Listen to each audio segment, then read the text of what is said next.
Então vamos lá? Bom, videozinho aqui com algumas coisas que eu tenho percebido, assim. Eu reparei alguns erros muito graves que as pessoas estão tendo na hora de investir ali na Bolsa de Valores. Tem uma frase de um amigo meu, né? O investir é relativamente fácil, né? O buy ali. O difícil é esse tal de hold, né? Que você tem que segurar durante muito tempo. E é engraçado que essa é metade da experiência ali. Tem algumas regras muito simples ali, que foram decisões que eu demorei a entender. No meu tempo eu não tinha videozinho no YouTube, não tinha uma galerinha explicando as coisas, não tinha uma UVP pra você fazer, você tinha que ir aprendendo ali na vida. E você ia lendo uns livros desse calhamaço assim e tirava ali duas coisas legais e meia dúzia de groselha. Vez ou outra você achava uns livros de um povo muito bem falado que o livro inteiro era groselha. Tem um livro, inclusive, que até hoje é assim, como é que é o nome? Caramba, eu não lembro o nome do livro. Tem um livro que é muito ruim e que até hoje ele é muito bem falado por todo mundo que não leu ele. É assim que você descobre que algumas pessoas simplesmente recomendam livros que elas não leram. Porque se você pega o livro pra ler, fala assim, caralho, as merdas que o cara fala na internet, você pega o livro, tá tudo ao contrário do que ele fala na internet, ele recomenda o livro, dá de presente pros outros. Eu já lancei muito shade, vou nem poder falar. Vou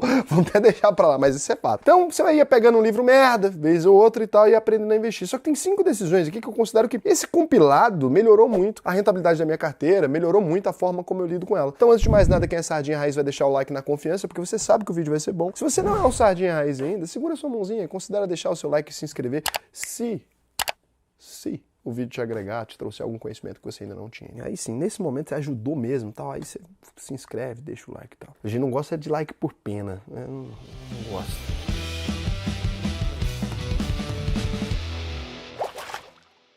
Então a primeira coisa aqui, a primeira regra, foi só investir em empresas com lucros consistentes ou que eu tenha amplo domínio. São duas regras que são contrastantes, mas quando eu ia investir numa empresa antes, eu me preocupava muito mais só com os indicadores fundamentalistas ali. E os indicadores fundamentalistas, no geral, eles são gerados pelos últimos 12 meses de uma empresa. Então pode ser que uma empresa que por vários momentos da história dela, ela foi uma merda, ela não registrou amplo potencial, mas se ela tá numa fase boa, ou numa fase de venda de ativos, isso aqui para você no começo, quando você está começando a investir, é muito difícil. Pô, a empresa pode ter vendido o prédio dela e distribuído como dividendos. E aí, naquele momento ali, você olha, ela está com dividend yield altíssimo, ela está com PVP legal, ela está com PL legal. Todos os indicadores te mostram que a empresa está muito coerente. Mas, se você for na história dela, analisar um pouco mais profundamente, você vai perceber que aquilo é mentira. Então, uma coisa que eu adotei, que me salvou de várias enrascadas, é olhar como o primeiro, terceiro indicador ali, se a empresa tem lucros consistentes ali, há mais de 10 anos, por exemplo. Então, a empresa registrou lucro nos últimos 10 anos, dificilmente ela vai ser uma porcaria.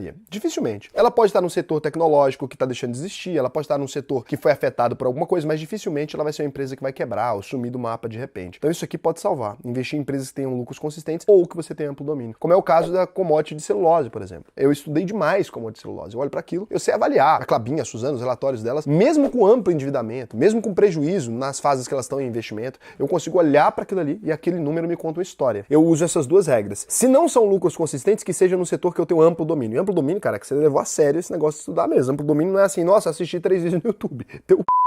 Tô falando realmente de você pegar ali, estudar e parar para analisar o setor, entender o ciclo do setor e etc. Segunda regra aqui é não vender ações independente do que aconteça. Antes eu tinha uma regra que eu falava, se a empresa perdeu fundamentos, depois de 1 ano, 2, registrando balanços anuais ruins, então dá 8 balanços trimestrais, né? Eu abria mão, às vezes, de ter a empresa em carteira e eu fazia uma venda, muitas vezes. Ou iniciava um processo de venda. Depois de um tempo eu fui ficando mais mete fofo. Primeiro eu vendia, quando a empresa perdia fundamentos, ou quando alguma notícia vazava, coisa séria, né? Corrupção, alguma coisa. Corrupção!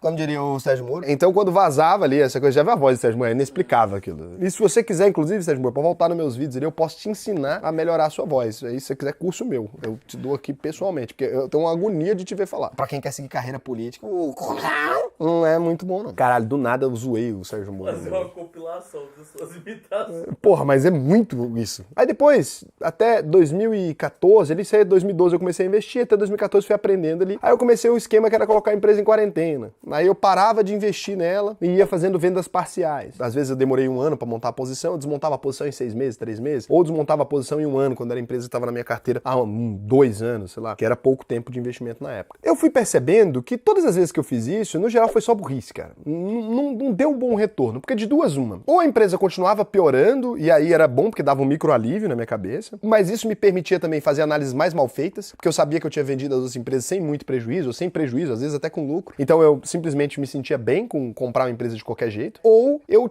começava a vender ali e a empresa ia melhorando. Os resultados delas melhoravam, eu parava de vender e voltava a comprar. Então era ridículo. Aí o que eu decidi? Se eu entrei nessa porra, analisei, fiz a análise tudo certinho, eu fico nela até o final. Raul, não importa? Não importa. Pode chover granito, pode quebrar, pode cair, eu vou ficar ali. Sabe aquela história do último que sair apagar a luz? Pois eu vou apagar a luz. Raul, mas vai fechar capital. Eu já não vendo mais. Eu decidi que eu não vendo nunca mais. Eu vou ficar ali pra sempre. Fechando capital, tô brincando. Você poderia até vender. Mas eu já não vendi.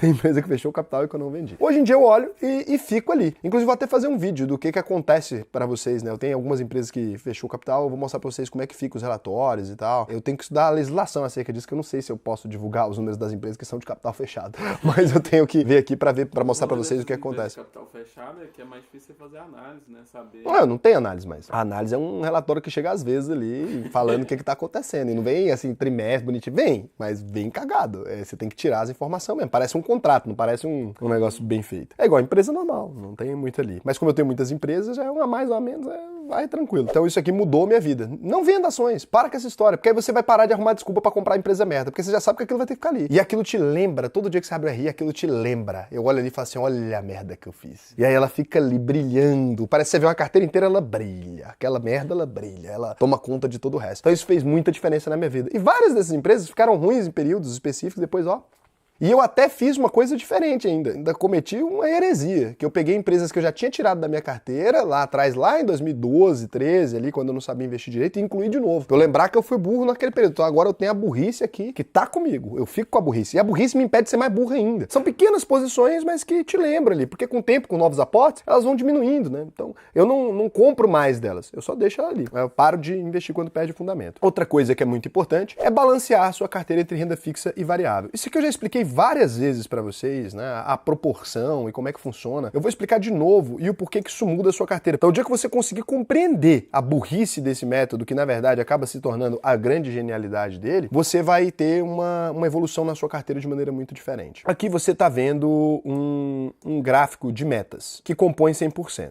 Ações internacionais, eu vou ter 20% da minha carteira. Ações nacionais, eu vou ter 30%. As fundos imobiliários, eu vou ter 20%. Criptomoedas, eu vou ter 10%. Renda fixa, eu vou ter 20%. As proporções não importam necessariamente. 50-50, 50 renda variável, 50 renda fixa, é uma base que é legal para você que está começando, está aprendendo ali a diversificar. Para você que é mais conservador, pode ser 70, 80 renda fixa e 30 renda variável, 20, né? Vai ao seu critério. Quando você vai estudando lá na UVP, eu vou ensinando como é que a gente chega nisso. Mas para você que não vai estudar, que só quer a vida, a teta, né? Só quer dar aquela mamada e que vai se lascar por isso, é importante você entender o geral. E aí o que acontece? O que vai acontecer é que muitas vezes esse percentual aqui, ações nacionais, por exemplo, tá a 29,06%. Então, no caso das ações internacionais, eu tô abaixo do limite que eu estabeleci originalmente. E nas ações internacionais, eu tô acima, que tá 20,53%. Então aqui, não é que eu vou vender aquilo ali para corrigir, mas aqui na hora que eu for investir, eu vou saber exatamente onde colocar o meu dinheiro. Eu vou saber que é um bom lugar para eu colocar as ações nacionais, porque elas estão carentes, né, de posição ali, que elas estão carentes de dinheiro. A renda fixa é a mesma coisa, tá 17,97%. Eu vou saber que eu devo colocar. Os fundos imobiliários, por exemplo, já tá passado do que deveria, que eu não devo colocar mais. As criptomoedas tá passado do que deveria, porque tá subindo agora, eu não devo colocar mais. O que isso te faz fazer? Você reparou? As criptomoedas estão numa alta gigantesca. Nesse momento, por exemplo,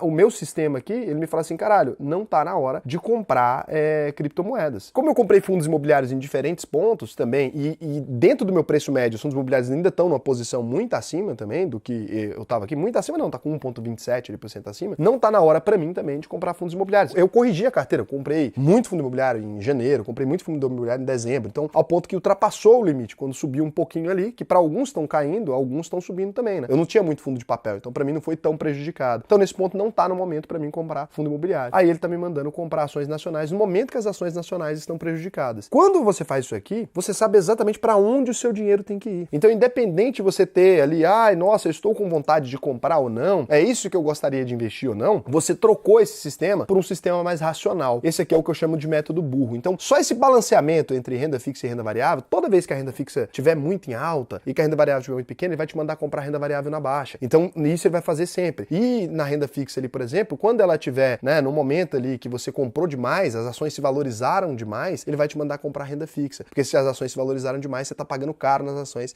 ele vai te mandar equilibrar. Um sistema burro desse pode mudar a sua vida. Pode fazer com que você tenha uma rentabilidade maior que a maioria dos seus pares. Então, 4 aqui. Diversificar internacionalmente, majoritariamente por ETFs. Então, assim, quando você vai fazer a diversificação internacional, a gente está falando de mais de 4.000 ações, sei lá quantos milhares de ETFs. Então, quando você vai olhar lá fora, o mercado é muito grande. Se você olhar para o mercado inteiro e sair tentando fazer stock picking, sem muito conhecimento, pode ser que você acabe se embananando, pode ser que você compre muita porcaria. Então eu descobri que lá fora, por exemplo, você tem ETFs ali com taxas de administração e performance muito baixinhas. Você consegue montar sua posição lá fora primeiro, antes de você ter que aprender tudo. Eu consegui montar minha posição lá em 2015 e 2016. Consegui começar a montar usando ETFs, coloquei lá os ETFs. Aos poucos, você vai tomando conhecimento do mercado, vai estudando, vai tendo aquela dinâmica. Eu fui pegando aquelas ações que estavam dentro dos ETFs e montando posições individuais. Então assim, fui pegando ali, montei uma, montei outra. Aos poucos eu montei uma carteira muito interessante lá fora. Isso aqui te ajuda a tomar essa decisão e não ter que ficar esperando anos para que você aprenda. Então monta lá com ETFs e tudo, você vai conseguir desempenhar muito bem. A sua carteira pode ser mudada por uma boa posição com ETFs. Isso vale até para o Brasil também. Um pouquinho de SMAL 11, um pouquinho de BOVA 11 ali, agora vão até pagar dividendos. Ó. Você vai ver que vai ficar cada vez mais popular, porque é muito interessante. E a quinta e última decisão que eu tomei, que mudou muito a minha carteira também, foi não ter conta em corretora estúpida. Porque a grande questão é o seguinte, a gente está exposto todos os dias a novidades ali, investimentos, o mercado está sempre mudando e tal. Quando você cria conta numa corretora da modinha, que todo dia vai vir ali, vai te oferecer, né?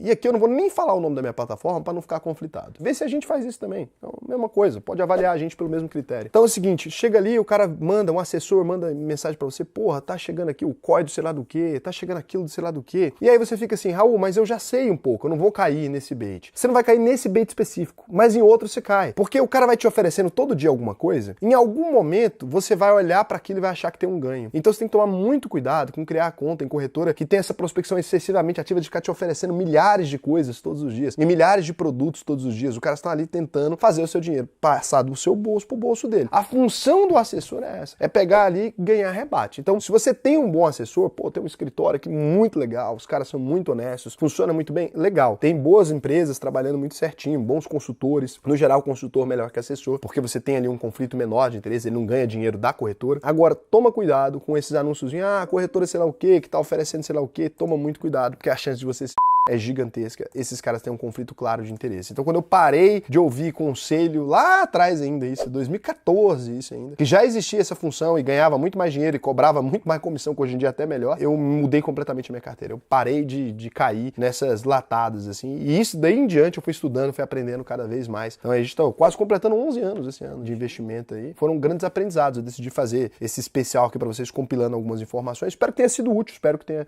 te ajudado com boas informações. Se você quiser aprender a investir de verdade, ter acesso não só a esse sistema como eu te mostrei aqui no vídeo, mas vários outros, o que eu vou te indicar é para você acessar alvp.com.br, vai lá, né? Clica no botão fazer a sua análise de perfil para que você possa aprender a investir aqui com a gente. Se você for aprovado nesse processo, eu mesmo vou te ensinar a investir. Raul, precisa ser aprovado? Precisa. Porque aqui a gente mede se você está pronto realmente para isso. Se você investe ali R$150 e tal, cara, eu não vou te falar para fazer isso aqui. Eu vou te falar para vem nesse vídeo básico, você está no comecinho, vem no vídeo básico aqui, tem ali, ó, sua primeira carteira de investimentos, tem um vídeo aqui de graça para você. Quando chegar o seu momento, pô, passei de fase, estou em outro nível, aí sim você pode vir para cá, tá? Então, o processo seletivo serve para isso, para a gente triar esses alunos e saber quem a gente realmente pode ajudar. Se você for aprovado, vai ser um prazer, eu vou te ensinar a investir, vou te mostrar algumas técnicas muito diferentes e coisas que você pode fazer para melhorar a sua carteira, melhorar a sua rentabilidade ali e agilizar o processo que a maioria de vocês querem, que é viver de renda ou construir um patrimônio relevante. Agora a gente tinha que vir aqui para os comentários, só que não vai dar. Nesse vídeo, então, não vamos poder vir para os comentários, eu tô com 1% de bateria. No próximo vídeo vai ter.